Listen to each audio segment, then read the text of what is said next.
Jay Baba, everyone. I've given multiple warnings that this is not going to be your average talk, Baba talk, because Baba put me through some real events beforehand. And the only way I can put it in context is I want to real quickly cover my childhood. Um, and I think you'll understand as we go on. The one thing to remember is all's well ends well, you know.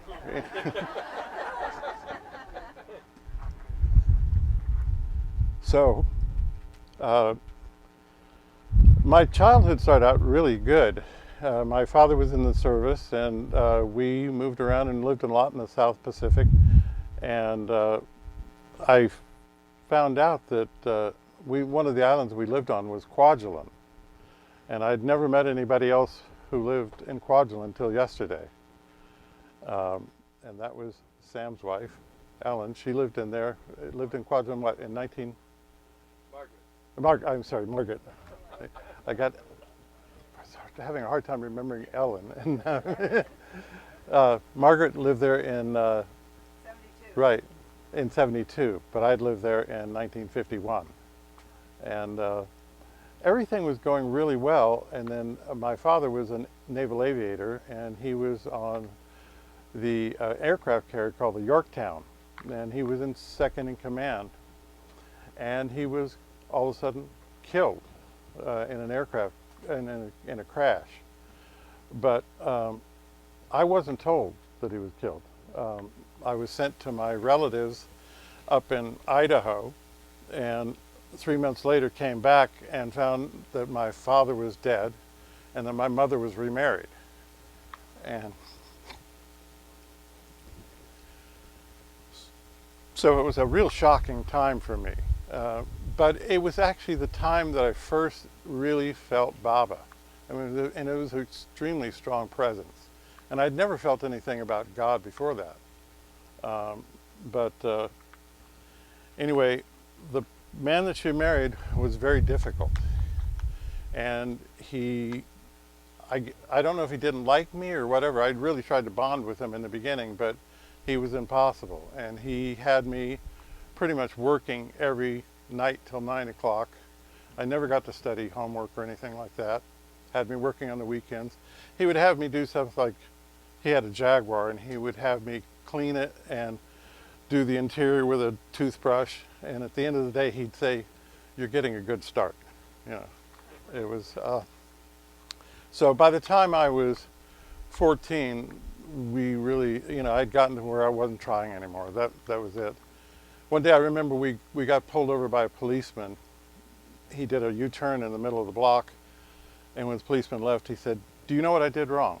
And I said, "Yeah, you did a U-turn in the middle of the block." He said, "No, I got caught." So I knew that we were not on the same. So anyway, he at that point started kicking me out of the house. So I was living on the street homeless. And back then there was no homeless people. And I had some horrific things. I mean, had someone try to kill me one night with a knife.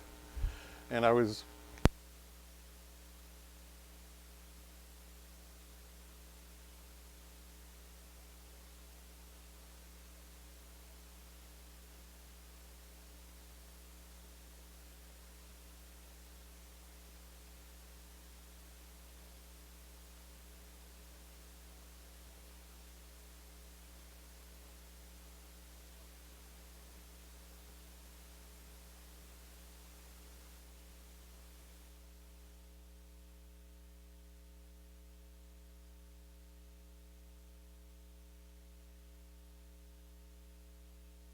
they handcuffed me, took me to the police station.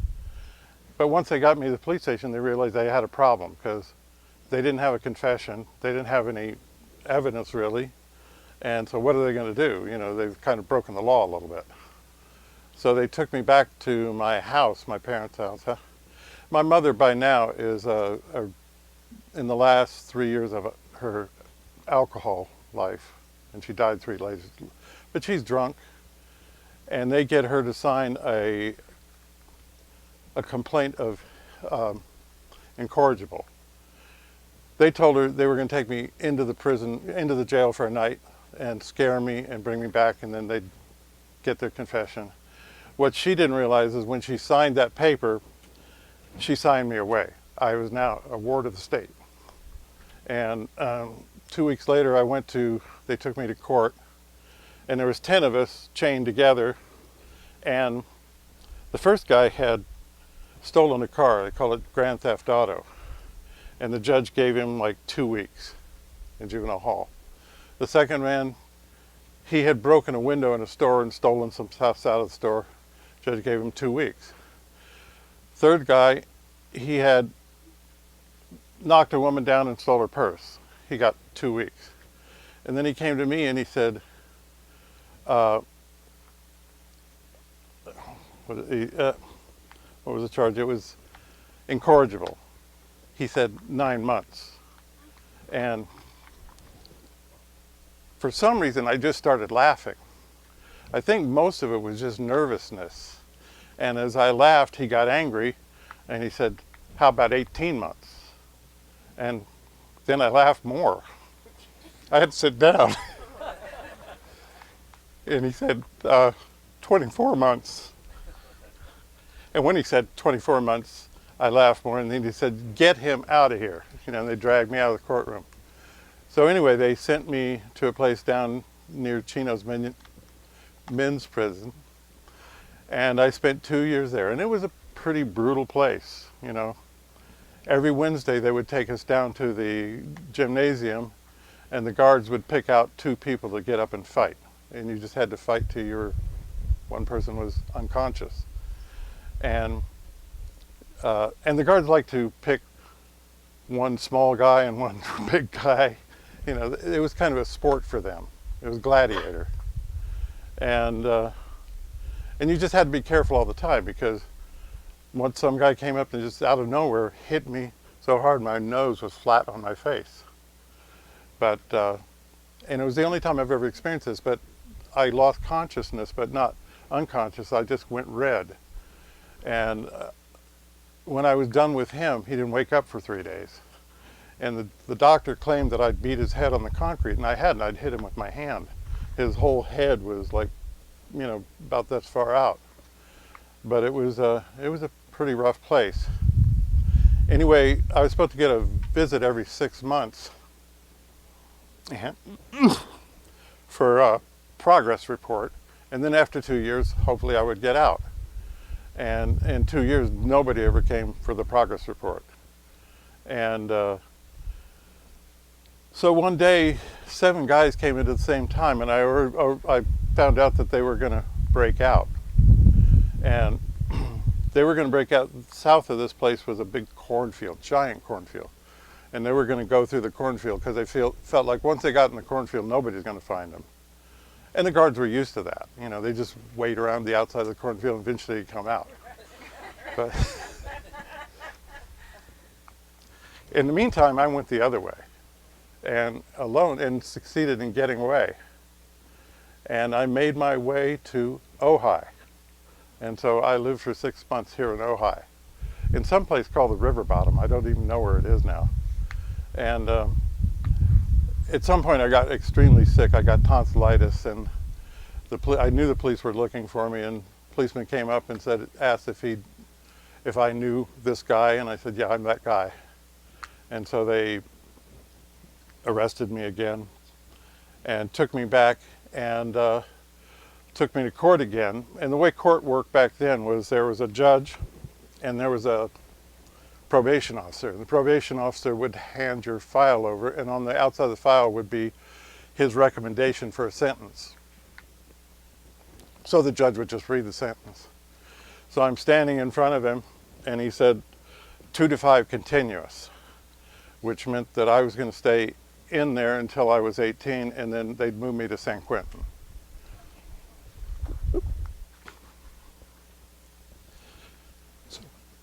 So anyway, when he said that, a tear kind of rolled down out of my eye. And he looked at me and he said, come here.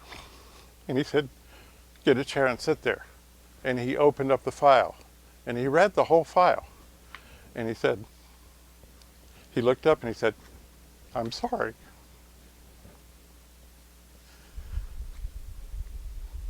But he said, I'm going to let you go today. You know, you're going home, you know, on your own recognizance. He said, the problem is this is not legal. I can't release you as a minor on your own recognizance. So I'm going to ask you to stay out of trouble for 6 months. And then we'll both be okay. And the problem is he sent me back to my stepfather. And my stepfather told me he had a job for me. And he drove me about 60 miles away to San Jose, and he pulled up to this cannery, and he pointed to a door across the parking lot, and he says, there's a man waiting in there, he's got a job for you. He knows you're coming. And so he lets me off, and I don't have a dime or a change of clothes, just the clothes I'm wearing. I go across the parking lot, I open the door, and it's filled with a lot of Mexican guys. And they're all trying to get a job.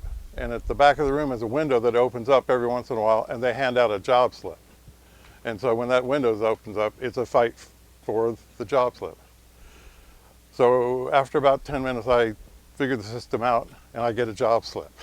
Yeah, because you know, now I've been, you know, this is after I've been in this place for 2 years, and I'm can pretty much handle myself. I'm pretty tough. And so anyway, I get a job, I work that night. I walk around the next morning and I find this older Mexican woman, and she rents me a trailer behind her house. Okay. So from there, after that job, I got a job in a gas station, and then I got a job with a small loan company called Budget Finance. And I was what's called a chaser. That's the guy that comes after you when you don't pay. And I'm a good pick for the job, you know, because I'm 230 pounds, you know, I'm all armored up, and you know, I can handle myself. And they give me the worst area in the entire United States. They gave me Bayview, Hunters Point, and the Fillmore. And the guy before me had been stabbed in the stomach and was almost killed, you know. But turns out that I figure out how to do it. And I have the best collection record of the whole United States. What they want me to do is go out and intimidate people into paying. And these people aren't going to be intimidated into paying, you know. So what I did is I realized if they made a partial payment, they got off what's called the pot list, the potential list, meaning they're potentially ready to go bad. And so they were back and it would be another 90 days before they got on the pot list. So I'd tell them that. I'd say, look, they're going to send me back tomorrow, the next day, and the next day after. Why don't you just make me a partial payment, and then I won't be back for, you know, 90 days. And so that actually started to work out because some of the people actually got back to paying their loans. And some of the loans I told the office, these people are never going to pay the loan. I want you to remove all their interest and just pay the principal back. And so it all really worked out. So one day I'm walking to work, and the boss and I would ride together across the Bay Bridge.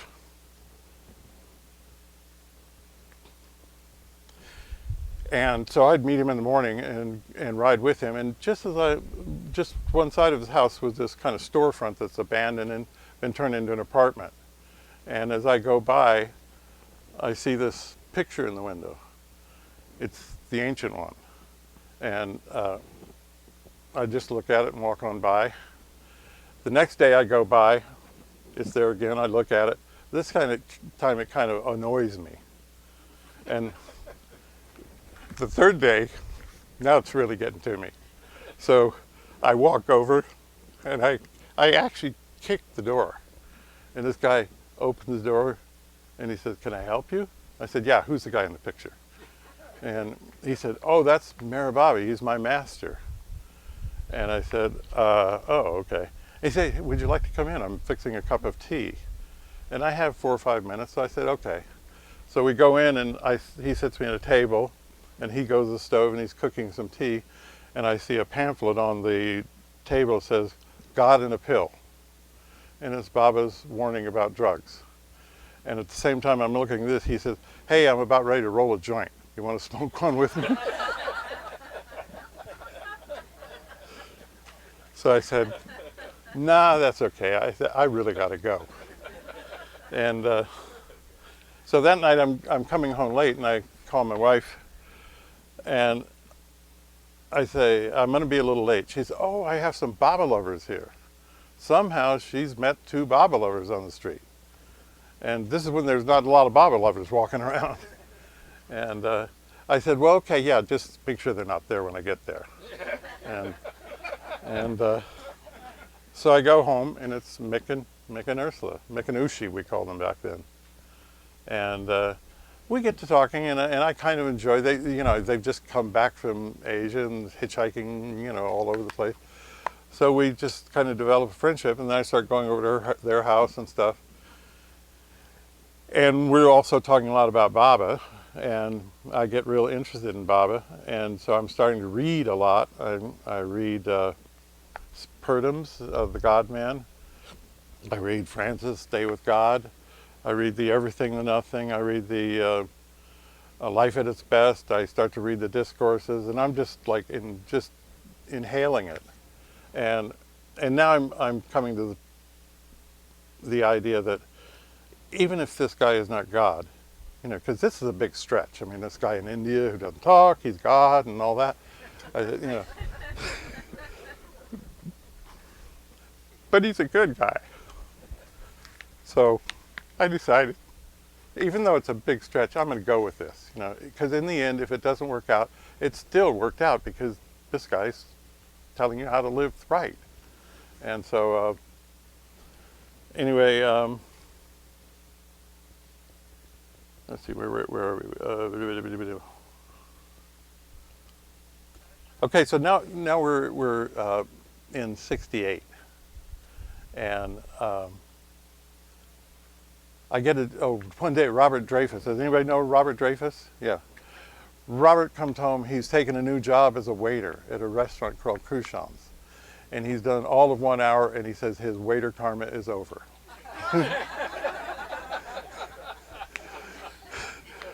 So he gives me the bow tie and the cummerbund and the corkscrew and sends me back on his job. And the guy, the manager of the restaurant, he's a little pit bull. He likes to hire a new person every day, not to pay, just to see if they'd work out. But the only thing, he just wants to torture them. He has them. You have it when you wait on tables. You have to stack up the plates. Like 3 plates on this arm and maybe 2 on this, and then he has you put water, wine glasses of water, and run around the restaurant. With him yelling at you. And but somehow I make it. And so I wind up working there. And then, by this time, I've quit the loan company, even though they keep calling me back and they keep wanting me back. They called me and got me to come back on a special job once, and they sent me out to the Central Valley to find a farm worker who owes them $3,000. And I just start stopping at farms and asking, "Did you guys know this guy?" And eventually I hit a farm, and they say, "Oh yeah, he's in the next farm." And I go to this guy and I said, "Hey, I'm Mr. Harland from Budget Finance," and he said, and he whips out $3,000 and pays me, And so I take the money back, give it to him, and now they really don't want to lose me. I mean, this guy's like something else, But anyway, that was the last job I did, and so now I'm working as a waiter, and then I'm meeting more people. We're going to meetings at the student union, and we're getting family letters, and then all of a sudden, Baba sends a family letter that he's going to break seclusion, and his lovers can come, in the next spring and get Darshan. So I say, okay. So I go get 2 more jobs. I go down and get a job down in the pier down in Oakland, where they transfer these 100-pound sugar sacks into boxcars. And so I'm working a crew of 7 other guys, and all of them are at least 6'7", 6'8", black men, and just buff. I mean, they're big, husky guys. And they were the sweetest guys. I mean, just wonderful. When they'd stop to eat, they'd sing hymns and stuff. And occasionally they could see, you know, when you're trying to swing a 100-pound sack one after another, there's a point where your stomach just locks up and says, I'm not gonna, you know. And so they just say, go behind the stack and lay down for 10 minutes and we'll take care of you. And so then I went and got another job up at the Claremont. So I'd work at 7 in the morning till about noon, and then I'd go up to the Claremont Hotel and work in the kitchen up there, and then I'd go down to the Crucians and work down there. So, and I worked 7 days a week. So I was making money pretty fast. And so I got my money and I rushed right over to the Sufi Center and paid my ticket, and I was one of the first. And so everything was good. A little while later, I quit the job at the pier. It was really hard. It was just brutally hard. And especially since I had 2 other jobs. And then on January 31st, I quit the job at the Claremont Hotel. Or I mean, January 1st, I quit the job at the hotel. And then on January 31st, when Baba dropped the body, I went into work, and this guy comes in a few minutes after me, and he's another Baba lover, and he says, I have to tell you, Baba dropped the body. And just as he tells me that, Chris, the little pit bull, comes up, and he says, what are you doing? And I said, well, this man just came in to tell me someone close to me has died. And he says, so what are you going to do? You're going to cry, or are you going to go to work? And I said, going to go to work. But there was something really good about that, because I realized there hadn't been any shift in me. You know, it's like when you hear someone dies, you get sad, but Baba was right there. You know, there was no shift. It's like we had Baba in the heart, and I know the Mandalay had him physically, so for them it was a big shift. So anyway, so after Baba dropped the body, people started canceling their tickets. And the Sufis had chartered the plane, and since I wasn't a Sufi, and they really didn't know me, or if they knew me, they didn't like me, I don't know what of the two, but my ticket was moved to the last plane that got canceled. The good thing is later on I found that Robbie Basho got my seat, and that made me really happy, because I like Robbie. So anyway, I got to back up. Before all of this happened, one day when I was going from the Claremont Hotel to Crucians, I heard this voice in my head. And it's a voice I've never heard before and haven't heard it since. And it just simply said, you're not going to Darshan, but you'll go in your own time. And in your own way, and it'll be special to you. And it just made me feel so good and relaxed. I didn't worry about not going to Darshan. And I told Mick, and Mick proclaimed I was not really a Baba lover. I was just crazy. And I wound up driving Mick to the airport and helping him with his luggage and everything. And then when he came back, I said, I was really enamored of Erich. I said, Mick, did you see Erich? And he said, yeah, I was in the back of a crowd and I couldn't really hear him and I could kind of barely see him. I said, oh, okay. And so all of a sudden, one day on May 15th, my apartment was on Regent Street, between Regent and Telegraph, just 200 feet down from Dwight Way. All of a sudden I hear this loud yelling and screaming and stuff, and it's out on Telegraph, and I go up on the roof, and there's demonstrators being driven down the street, and there's these what we call the blue meanies. They were sheriff's officers wearing blue overalls and helmets and face masks, but they were carrying rifles, and they were shooting into the crowd. And I mean, and it was like kind of cinematic. I mean, I was like you can't really conceive that that's real. I mean, these guys are shooting people, you know, like, and then the guy on in the building next to us brought out on his porch a phonograph, and he put up speakers and he started playing Woody Guthrie's "The Slam Dunk." And as soon as he did, they turned their rifles on us, and they started shooting. And there was maybe 4 of us, and then there was one guy over there, and then there was another guy way behind us. And I don't know why, but I really didn't run. I just stood there and stared at him. And I've got a picture actually here. I'll pass it around. It was I think it was on a magazine cover, and the title of the magazine cover was Showtime, because there's a billboard in the background above. Is that Cody's bookstore or something? And it's a billboard for Las Vegas, and it says Showtime, and there's all these guys with their guns pointed at us. Anyway, one guy to the right of me was shot and killed. They shot him with buckshot right in the heart. And the other people that were standing with me, they just went like gophers. They disappeared. I mean, it was amazing how quickly they went. But I was still just, I mean, I'm not really grasping this. And so anyway, they shot a tear gas canister up at me. And whatever they shot wasn't tear gas, because the tear gas has kind of smoke on it, and I'd been in tear gas a lot in the last previous weeks, and this was clear, and it dropped me to my knees like that, and it was like 25 feet away. So it was some other kind of gas.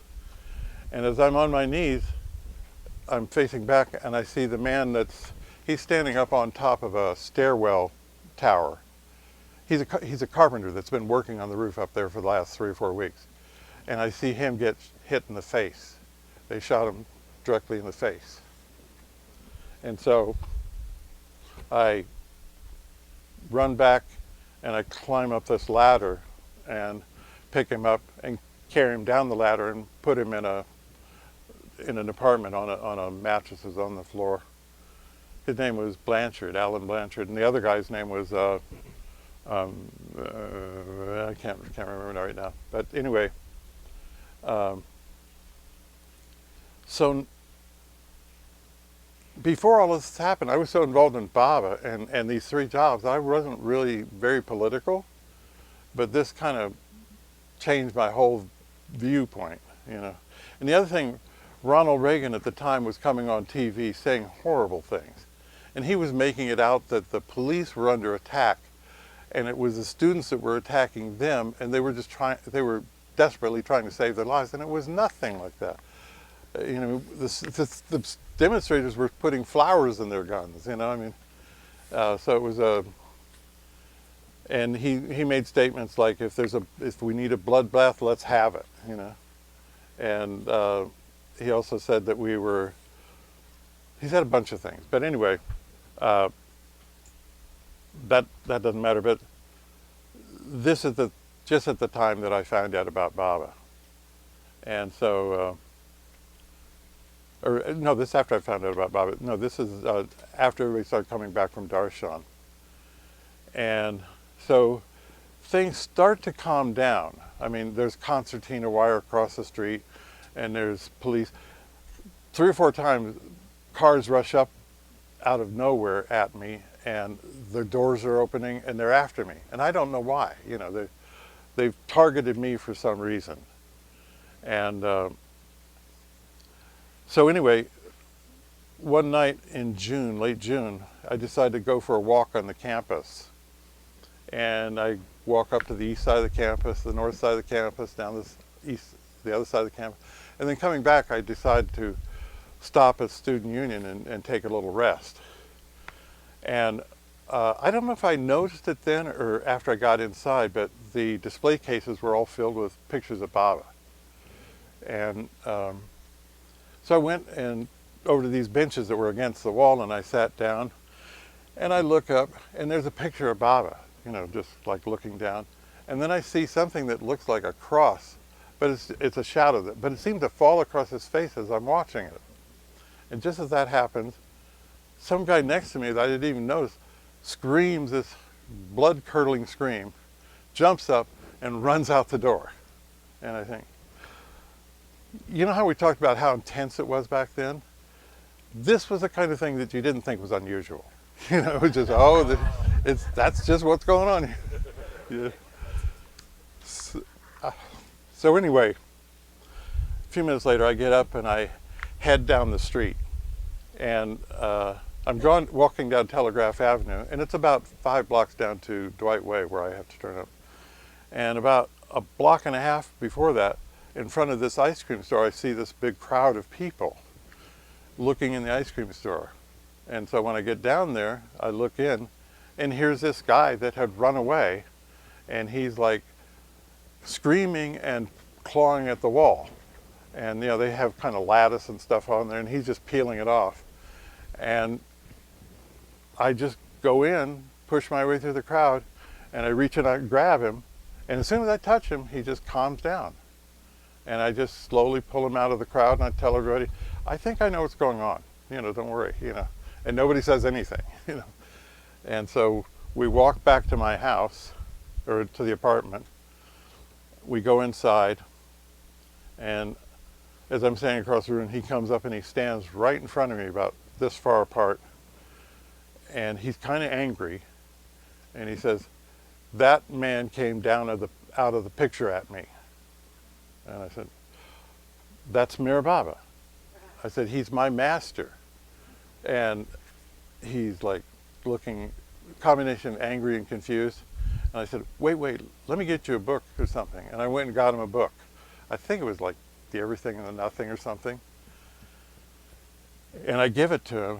And for some reason, I just don't know what to do. I don't know what to say. And I'm kind of new to Baba myself, and I don't know to say, you know, let me fix you some tea, sit you down, to give you the whole rap, you know. But I just don't say anything. I just give him the book. He looks at the book. He looks at me, turns around, and walks out. And I feel really bad, like I didn't do something, you know. And I think, well, maybe I'll see him later on, or maybe he'll come back, you know. But something will happen, you know. But I never see him again. And then, not for 26 years. And then 26 years later, on TV, the FBI announces they've arrested the Unabomber. And it's him. Yeah. I have a picture of what I saw. This is him at the time. He was an assistant professor at UC Berkeley, and he was the youngest professor ever hired there. He had an IQ of 167, and but he had some very difficult social problems. You know, he did. Well, the students didn't like him, and they said he taught straight out of the book. You know, what's interesting is this happened at the end of June. On June 30th, the head of that department said he came in and quit without reason and without notice. I quit and he's gone. So anyway, these were the kinds of things that Baba was putting me through, you know, besides all the violence on the campus.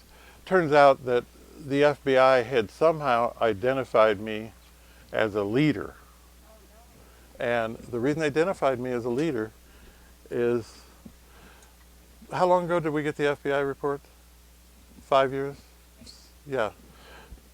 I just out of curiosity, I wrote in for the Freedom of Information Act to see if the FBI had any files on me, and if they sent me back a letter saying, you have to fill out all these files. And I said, not going to do it, forget it. And then a year later or so, was it, when the file came, they sent me a file. Well, someone sent me a file in just a plain manila envelope. And I hadn't filled out all the paperwork, so I think someone there just said, he needs his files. We're just going to send it to him. But in there, it was pretty much all redacted, and it hadn't been declassified until 1993. Until then, I was a national security threat. But there were 2 people in there that were informants, and paid informants. And I think that's where they got the impression that I was some kind of leader. But anyway, after Ted Kaczynski, things seemed to calm down, but there were still, demonstrations going on. And I think it was around July 20th, I was sitting in a little apartment. It was up on the roof, that roof that I'd stood on, with a friend of mine who lived up there, and we were watching on TV as Neil Armstrong stepped out of the moonlander. And just as he stepped out, the door opens and 2 of the blue meanies come in. And I'm looking at them and looking at the TV, and they got helmets on, they got face plates on, and I was just saying, damn, look like the astronauts and stuff. and they just looked at me, and then they just backed out and went away. And so I think at that point I moved, because it was just too different.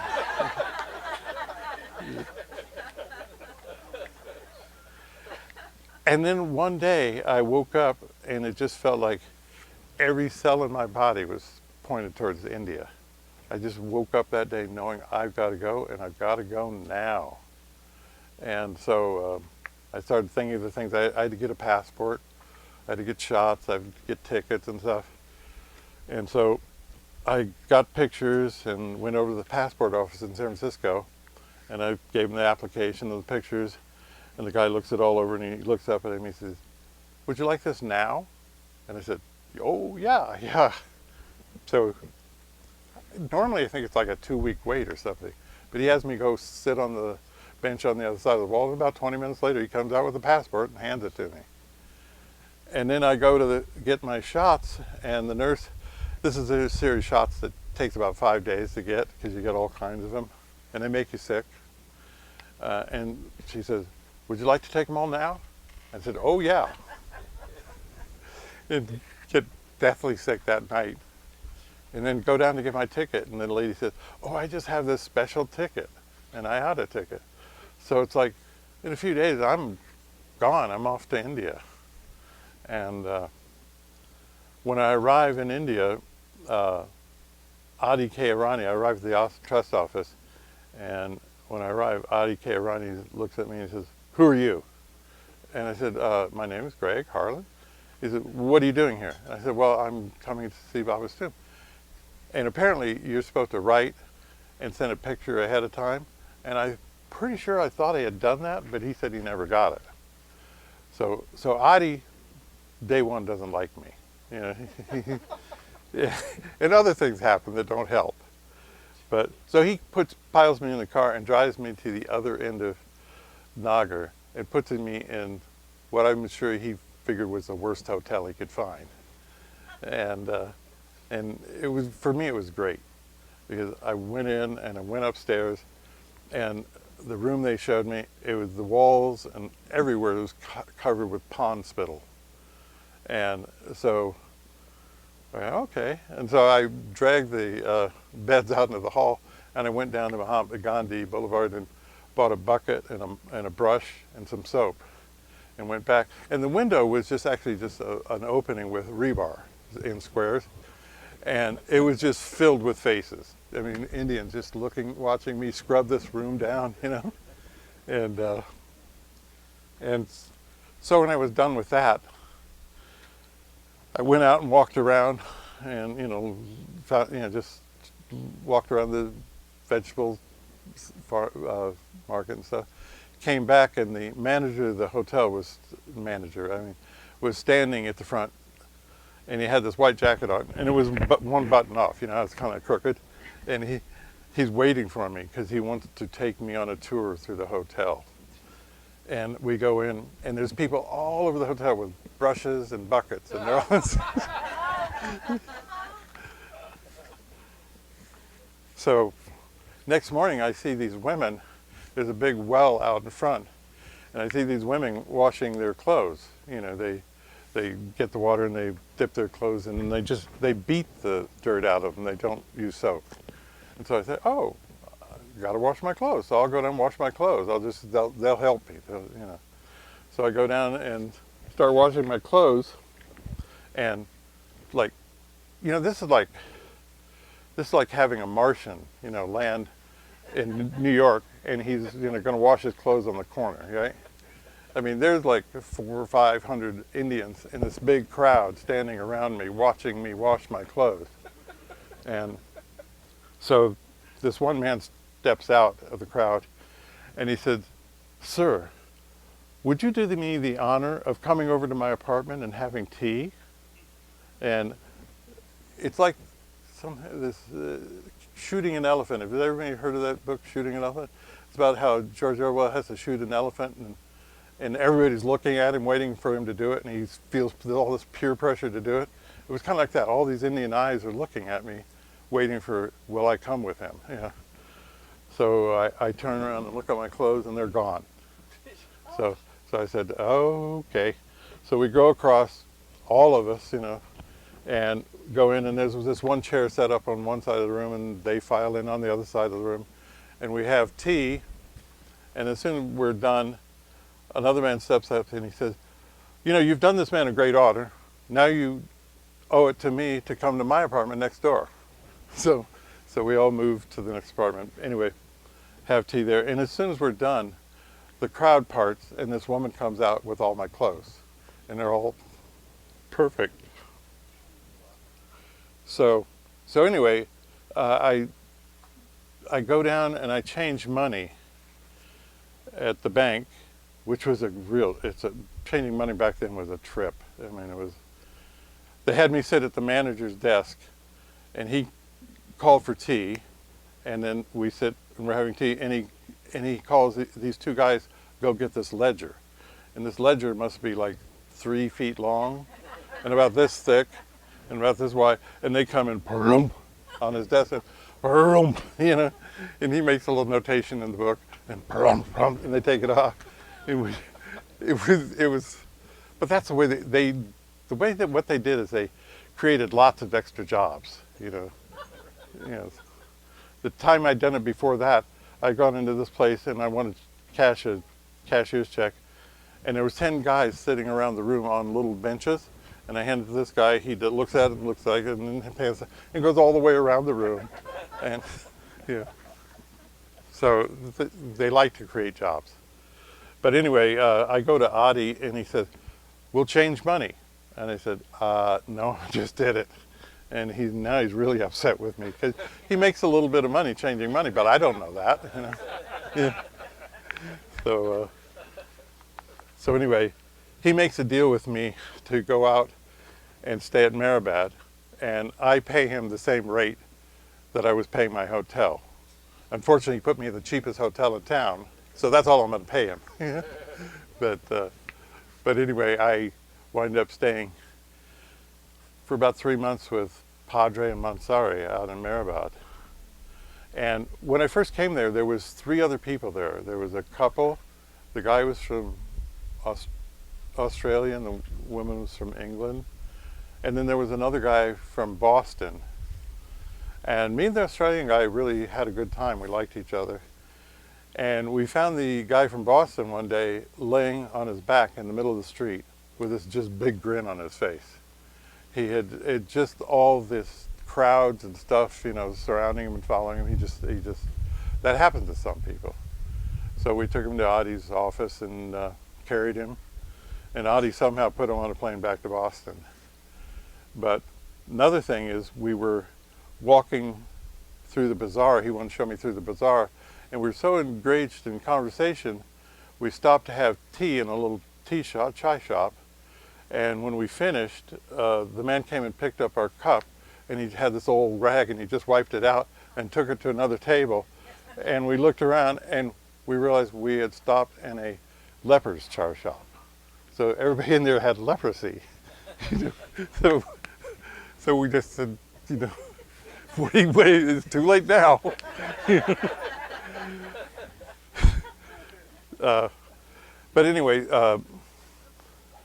one day they said, I had been staying in Mehrabad, not going to Merazad, and one day they said that they were going to go to, they weren't going to go to Merazad that day, so I decided, well, I'll go.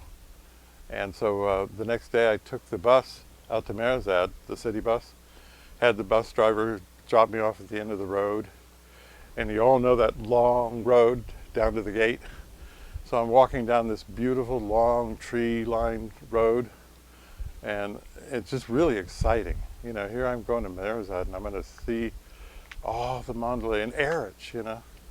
And about 3/4 of the way down, I see someone coming out to the gate, and it's like waiting for me. And as I get closer, it's Erich. As I get closer, Erich doesn't look happy. He's got kind of a very sour look on his face. And I get up to the gate, and he said, "What is the matter with you? Have you no sense? What are you doing here?" And I said, "What?" You know, I didn't know what to say. You know, here, the one person I want to see is Erich. And he's telling me I'm some kind of fool or something. And it turns out that the people that were there were spelled to tell me not to go that day. And I went in violation of, you know, but when Erich finally understood that I wasn't supposed to be, or I didn't know I wasn't supposed to be there, he apologized, he reached out, and he gave me a big embrace, and he took me inside and took me to his room. And we sat on his bed and chatted for a while. And then he said, "You know, today would be a great day for you to go see Seclusion Hill." And so he went and got me a hat and a scarf. And I'm not sure if he got me a walking stick. I don't know, not a walking stick. But then he got me Ramu, Baba's dog. And Ramu and I went up Seclusion Hill. And as we're leaving, I look back and I see all the mandalay kind of congregating together, and it looks like they're eating lunch or something. They got bags and stuff. And so Ramu and I go up the hill, and it's just beautiful. Ramu sits with me on the edge of the hill where my feet are hanging over, his paws are hanging over, and we're just sitting there. And then I find this post in the dirt. It's just sawed off, and it's obviously from the cabin that Baba did seclusion, and so I take a little sliver off of that. And then I found on the other side of the hill, there's this seat carved out in the dirt, you know, just really well carved out, and it's covered with crystal quartz. And so I take a piece of that, and then eventually we head back down, and the mandalay takes me into Mandalay Hall, and they have me sit in the middle of the room, and they're all sitting around me, and they're asking me questions, you know, kind of personal questions and stuff. And then questions about other people. And then at some point, Erich says to Baal Natu, he said, "Baal, why don't you take Greg over to Baba's room and show him Baba's room?" And Baal takes me over there, and we take off our shoes, we go in, and it's just really clean and fresh and nice and stuff. And Baal shows me around the room. He shows me, there's some, back of the dresser, there's a little plastic thing with some of Baba's hair in it. And then he shows me, he takes me over to the window, and he says, the window looks down the road. He said, Baba called this his TV. He said he could see his lovers coming by the hundreds of thousands. And anyway, and then he says, "Greg, why don't you stay here for a few minutes and just be here alone with Baba?" And I say, "Okay, you know, I'm not used to meditating or anything, but you know, this is." and also I'm just, I'm here in Merzad, with the Mandalay, and I'm kind of just not on center.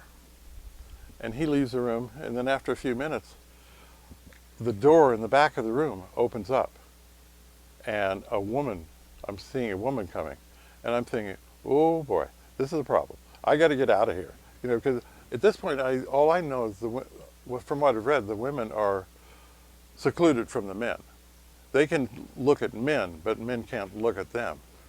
And here comes some woman from the woman's side, and I'm like dashing from the door, and she says, "Stop," and she says, "Come here," and I come over. She says, "Follow me and don't touch anything." And so we go into the women's side, and we turn left, and here's Mara standing in front of me.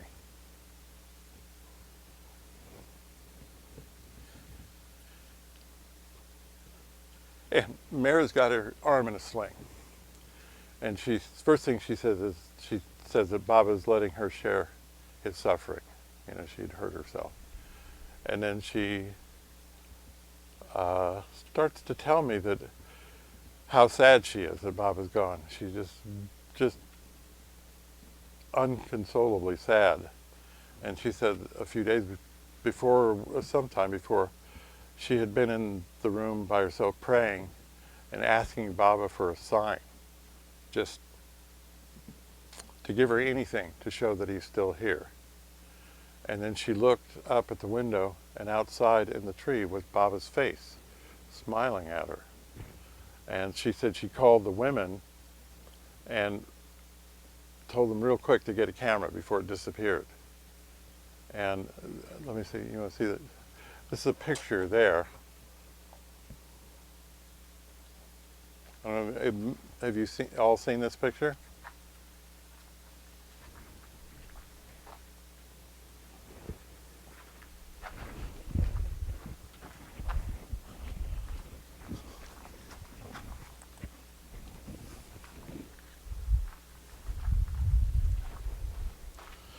I think I've opened this box in 53 years about twice or three times.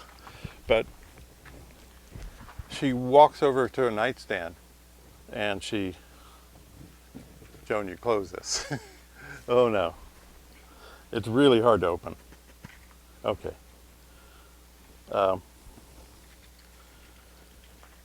She goes over to her nightstand and pulls out this picture and shows it to me. And then she hands it to me and says, "You keep that." Here. Yeah. You can.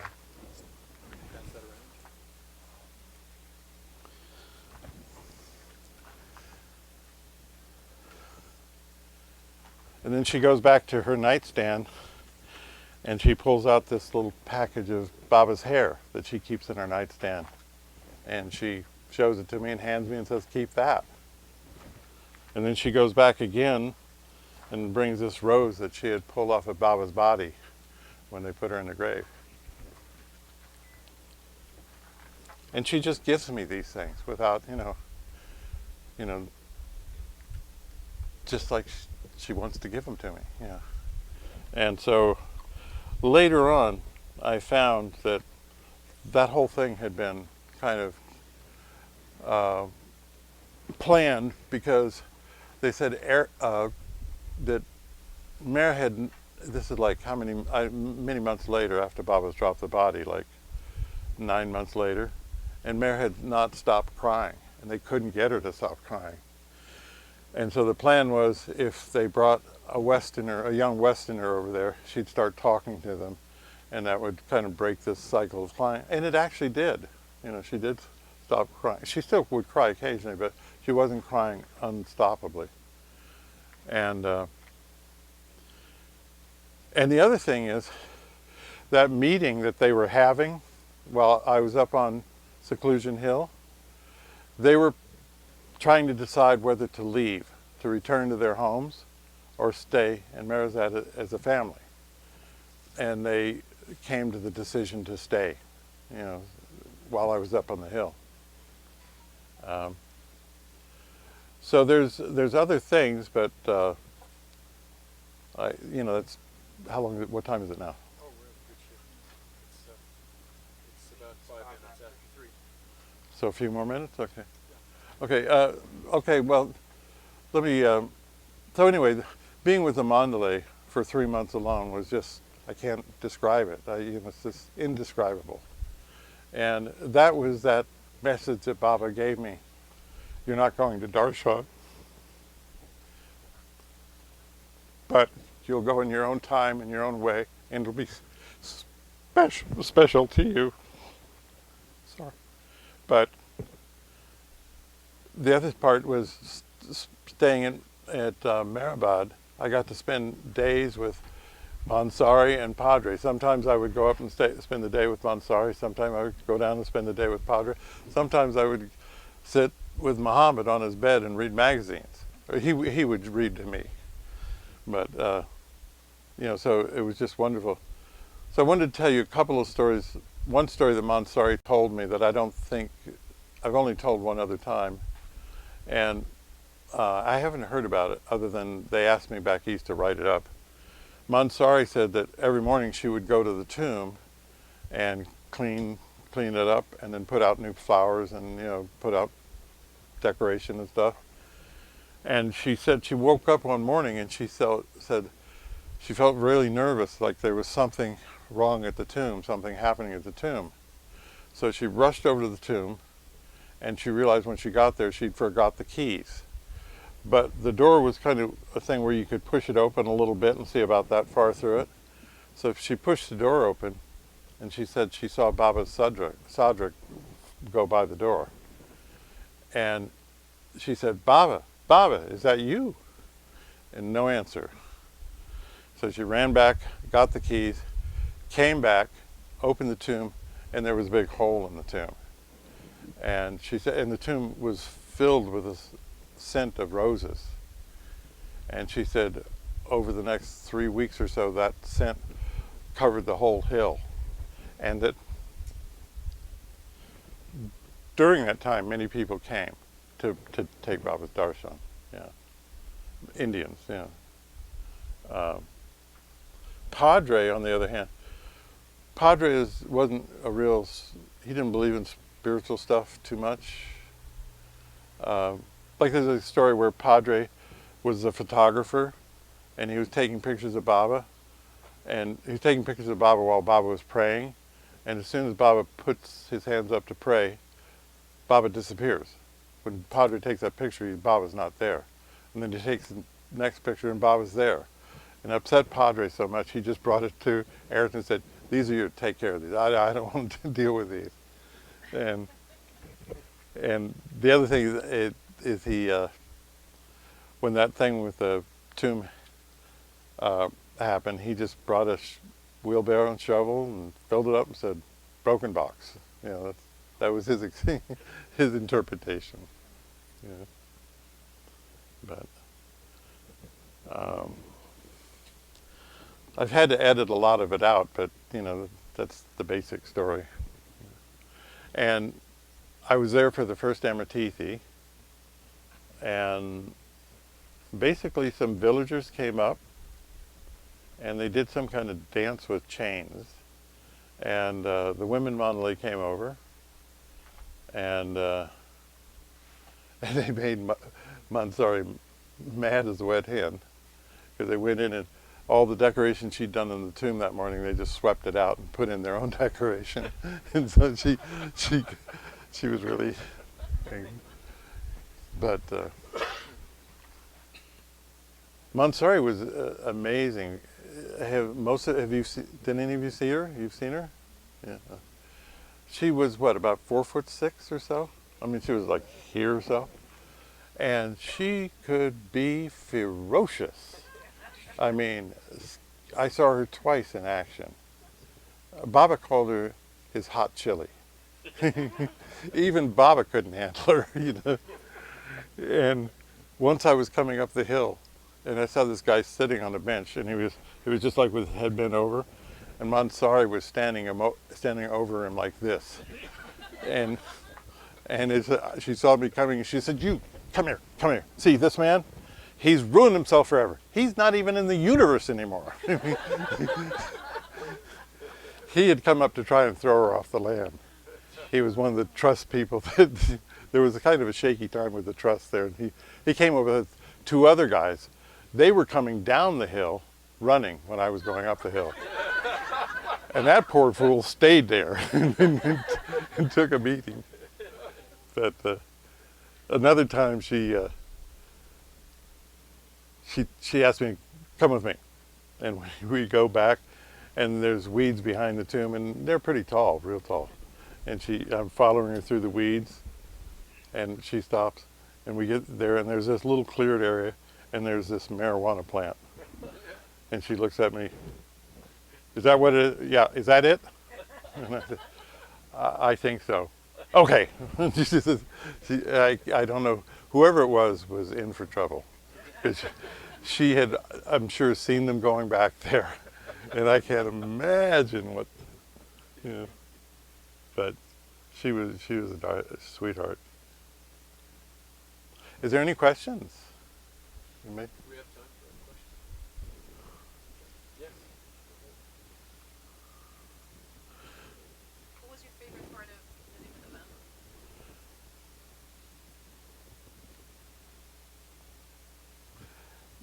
Well, it was the atmosphere. It was just like so quiet and just felt like cotton. It was. It's hard to describe. The atmosphere was just very, very, very nice. The other thing is, the Mandalay. I realized, to me, they were like perfect people.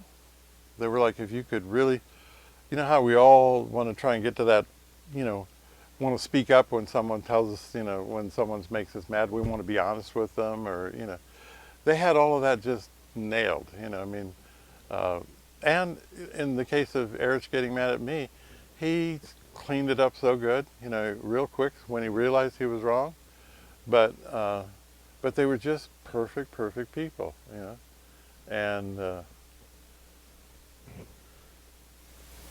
you just, they actually Mansouri asked me to stay there, and I really wanted to, but I had read Baba. From what I understood of Baba, our karma here is in the West, and we really have to. He said that someone that goes and sits at the feet of a master in India is not really handling their responsibilities, and so I just felt that I couldn't stay, if I wanted to follow Baba. What was the first year that you went to India? I got ready to leave in October, end of October, got there in the beginning of November, and left after, I don't know how quickly I left after the Amartithi, but it was shortly after that, so it was the first month of 70 that I left, I guess. Yeah. So they hadn't really built up Meherabad. Oh, no. No, what happened is after Darshan, so many people had gone, they'd all made their trip. And so the place just went empty, just luckily for me, when I got there was 3 other people, and they were gone within 2 weeks. So that entire time, I got to be there alone with them. Yeah. So we have a question here from Pamela. She's asking whether you are writing, recording your experiences in a book. No, I've thought about it, but maybe someday.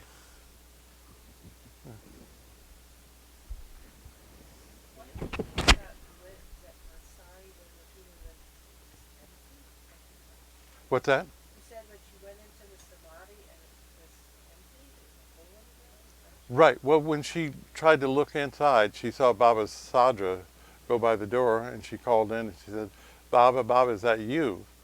And there was no answer, so she had to run back to her room and get the keys and come back. And when she opened it up, the tomb was empty, and there was just a big hole in the ground where, this was before the marble had been put on.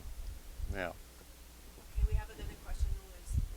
Where was your wife when you were in India for 3 months? I don't believe you had met yet, right? What's that? You hadn't met John. Right. This is a very strange story, and it's hard for me to really understand myself. I was married at the time, and I didn't bring my wife into it because she actually went with me, but she didn't go to Marisad. She didn't do anything, you know. So all these things I did by myself. And later on, I found that her plan was she'd always wanted to go to Europe as a young girl, and she figured she'd travel with me, and when we got to Europe, she'd take her ticket and say goodbye and take off on her own. But Baba had a different plan. One day we were riding out to Marizad on bikes.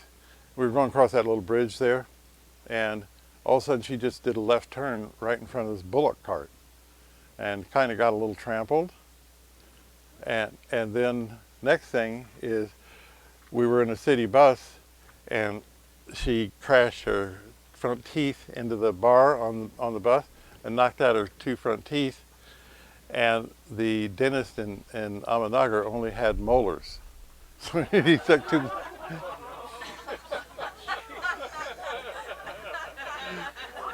But she wasn't deterred. She was not deterred. So as we're coming back home, we stopped. I forget where we were, but we were on Swiss Air, and this really nice guy from Swiss Air, I think we must have stunk like heaven. He said, "I'm going to get you a free room, you know, and so you can clean up and a shower and stuff like that." And when she took a shower, she fell in the shower and broke 3 ribs. So that was it. So she wasn't staying in. Yeah. I'm sorry. With all that you shared with us about your childhood and your young adult life, I mean, that was profound. Thank you for sharing that with all of us. We were all so touched. Did you ever share that with the Mandalay? And if you did, I'm curious what they said. No. I think that was really preparing me. You know, Baba was, you know, that, you know, when you temper steel, you know, I just realized, even with my stepfather, I realized that if it wasn't for him, I wouldn't be that strong. I mean, I really went through, I edited a lot of stuff out. You know, I had, like when I was on the street, I had this guy come out of the dark, and he struck this match in front of me with a knife. But this is after I was pretty tough. So he didn't get what he wanted. He didn't get away with it. Yeah. But, and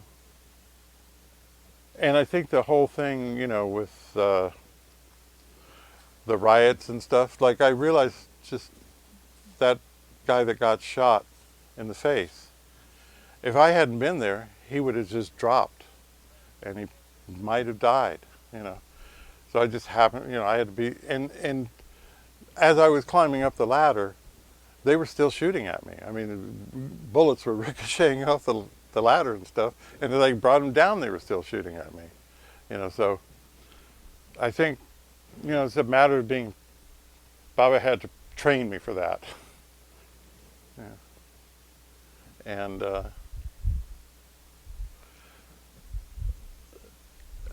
I've been in a lot of situations, you know, where, well, I won't even go into it, but I just don't experience fear in those things.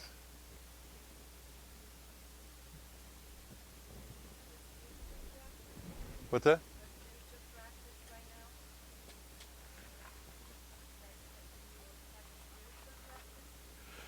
Yeah, I say Baba's name. Yeah, I try to say Baba's name when I'm going to sleep, and say Baba's name when I'm waking up. Yeah. I remember Erich said, "All that's left is remembering him."